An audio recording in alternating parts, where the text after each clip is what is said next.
Por que falar sobre ser brasileiro descendente de asiáticos? Por que falar sobre ser amarelo no Brasil? A gente nunca falou disso. Por que começar a falar? Tá tudo bem, a gente tá bem. A gente tem teto, a gente tem comida, a gente tem acesso a espaços, a gente tem privilégios. E é verdade, comparado com muitos outros grupos, nós, orientais, tamo bem. Faz como seus antepassados e vai trabalhar, vai ganhar dinheiro, vai estudar, vai entrar numa universidade, vai lá, viver a vida que eu sei que vocês todos japas vivem, quer dizer, orientais, né?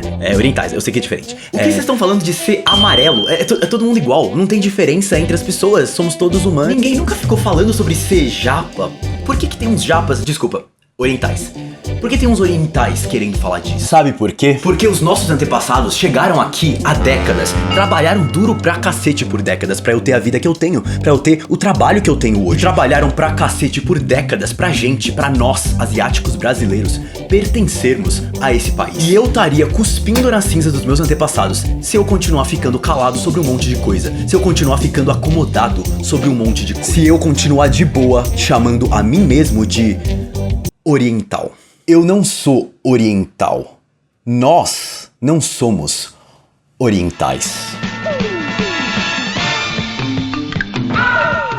Olá pessoal, eu sou o Léo e esse aqui é o Sentido Aranha, o quadro em que eu falo pra vocês como que eu me sinto sobre coisas. E esse é um episódio muito importante pra mim como asiático brasileiro. Eu quero falar um pouquinho sobre a experiência de ser asiático brasileiro e sobre o termo oriental.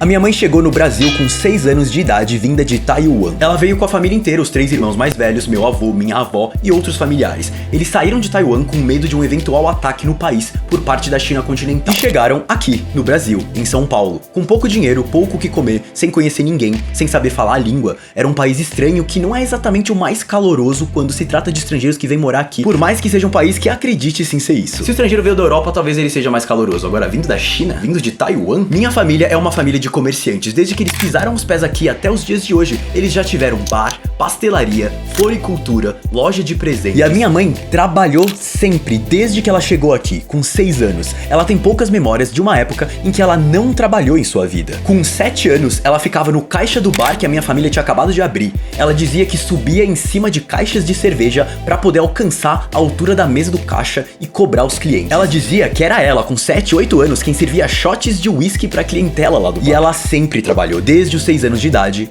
até hoje. Desde 1968 ela trabalhou. Ela não tinha tempo pra parar e ficar pensando sobre o que significava ser um asiático brasileiro. Ela não tinha tempo pra pensar como ela ser amarela afetava a experiência dela como cidadã brasileira, como ela ser amarela afetava a percepção dos outros a respeito dela e ela a respeito de si mesma. A minha mãe e a minha família só queriam se sentir em casa, fazer parte, pertencer a um país estranho que elas não falavam a língua e que era de repente a sua nova casa. A última coisa que eles queriam era causar mais choques, causar mais situações que evidenciassem mais o quão eles não pertenciam ao país. Por exemplo, uma coisa bem pequena, mas que mostra bastante. A minha família não falava pros brasileiros que eles eram taiwaneses, nascidos em Taiwan. Eles falavam que eles eram chineses, nasceram na China. Falar pra um brasileiro que eles eram taiwaneses causava muito choque. Taiwanês?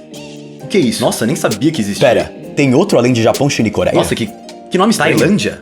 É bem pobre lá, né? E eles só queriam pertencer à sua nova casa. E China, por mais que fosse a razão de eles terem ido embora de Taiwan, China pelo menos os brasileiros conheciam. E dado toda a relação conflituosa China-Taiwan, não era mentira falar que eles são chineses. Então, eles sempre falaram serem chineses, quando a minha família nasceu em Taiwan. Eu mesmo achei que eu era descendente de chinês e não taiwanês. E falei ser descendente de chinês por muito tempo pra todos os meus amigos, todo mundo. Porque foi isso que a minha mãe ensinou. Falar que eu sou descendente de chineses pros outros. Só recentemente, depois de ter visitado Taiwan, que eu percebi que eu sou descendente de taiwanês.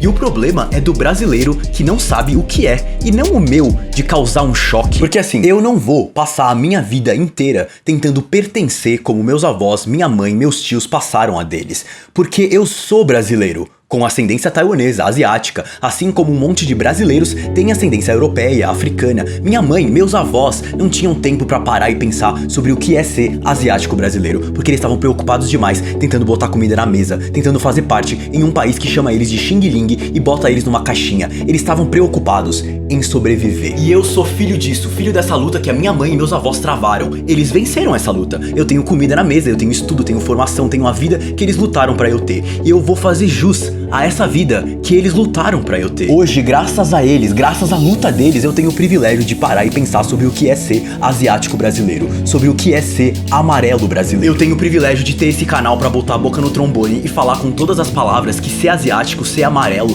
também é ser brasileiro. E não é uma tatuagem no seu braço que você sequer sabe o significado, não é umas pessoas estranhas que andam pelo bairro da Liberdade em São Paulo. Não é um tipo de comida que você vai comer pra se sentir multicultural, não é um amiguinho diferente que você carinhosamente apelida de japa, não é um tipo de homem ou mulher que você sente atração ou aversão da mesma forma que você sente atração por olhos azuis ou cabelos ruivos, não é um tipo de filme que você curte desde a sua infância, não é uma camiseta cool do Homem-Aranha mas escrita em kanji porque deixa mais style, não é um tipo de pessoa super trabalhadora, inteligente, educada, inofensiva, não é o cara que você vai lá comprar suas coisas mais baratas e ainda chama ele de Xing Ling pra se sentir menos culpado por comprar coisa pirata, como se a culpa fosse deles por trazer isso pra cá e você só tá reagindo ao mercado. Não é um temperinho pra deixar você mais cool na frente dos seus amigos, não é o outro, não é estrangeiro, não é algo diferente do seu país, não é oriental. Eu odeio o termo oriental, faz a gente parecer estrangeiro, e a gente não é, a gente é ocidental. A gente pertence a tudo isso. E eu quero iniciar um movimento aqui, que não sou eu que tô começando. Muitos asiáticos já falam de como esse termo é zoadaço. E tem gente falando sobre isso em um nível bem mais acadêmico que eu só tô falando como é que eu me sinto em relação ao termo aqui. Eu quero tirar de uso essa forma de se referir a pessoas amarelas brasileiras. Tirar de uso essa maneira que os outros chamam a gente de oriental. E a gente se chama também de oriental. Eu sempre me chamei de oriental. Chegava um cara pra mim e me chamava de japa. Eu falava que eu não sou japa, eu sou chinês, eu sou oriental. Eu não sou japa, eu não sou chinês, assim como eu não sou oriental. Eu não sou pra lá da Europa, sei lá, eu sou ocidental, se você for se referir usando esse parâmetro escroto. Eu sou asiático brasileiro, eu sou amarelo brasileiro. Eu sou brasileiro. E eu, pelo menos, não vou passar a minha vida tentando pertencer. Essa foi a luta dos meus avós e da minha mãe. A minha luta é a luta pra mostrar como a gente já pertence. E é hora de a gente parar de ficar puxando o saco dos outros e ficar se diminuindo e aceitando um monte de merda por medo de causar choque com um amiguinho, por medo de criar uma situação chata no trabalho, por medo do namorado ou namorada te achar fresco, por medo de erguer o peito pra uma pessoa que bota você numa caixinha, que acha que te conhece só pela sua cara. Nossos antepassados deram pra gente o privilégio de poder fazer isso. E eu vou fazer isso. A minha mãe chegou aqui com 6 anos, em um país estranho, a família pobre, com pouca comida, sem conhecer ninguém, sem falar. Depois de pegar um navio por meses, chegou em um país estranho, que não é exatamente o mais caloroso quando se trata de estrangeiros vindo morar aqui, por mais que seja um país que acredite que sim seja. E ela lutou, minha família lutou pra pertencer, pra fazer parte, pra ser brasileira. E olha só, eles conseguiram, eu sou brasileiro, eu sou filho deles, sou essa família e o como eu tô cuspindo em tudo que eles fizeram, ao me calar, ao abaixar a cabeça quando um amigo, ou só um babaca mesmo, chega pra mim e me reduz a japa. E me reduz a uma caixinha cheia de estereótipos, rotulada de japa. Um amigo ou babaca mesmo que acha que me conhece, que acha que sabe quem eu sou, que acha que sabe a minha história, a forma que eu me coloco, que eu estudo, que eu trabalho, que eu amo, que eu sinto, que eu sou, só pela minha aparência. E como essa dinâmica faz eu mesmo achar que talvez eu seja isso mesmo, e eu não ache lá no fundo que eu mereça mais, que eu seja mais. Bom, eu tô dizendo aqui que eu sou mais, que todos nós asiáticos brasileiros somos mais, somos muito mais do que a caixinha que a gente é colocado tanto pelos outros, mas especialmente por nós mesmos. Porque você olha pra mim e pela minha cara, você acha que me conhece em função de um monte de imagens pré-concebidas na sua cabeça, mas você não me conhece. Você não conhece a minha história, a minha vida, a minha forma de comer, a minha forma de vestir, a minha forma de trabalhar, a minha forma de sentir, a minha forma de me colocar, a minha forma de amar, a minha forma de ser, porque você não conhece a minha história, você não conhece a história da minha família, você não me conhece, mas se depender de mim, eu vou fazer você me conhecer, eu vou me fazer me conhecer. E acredite quando eu digo que eu sou muito mais do que um oriental.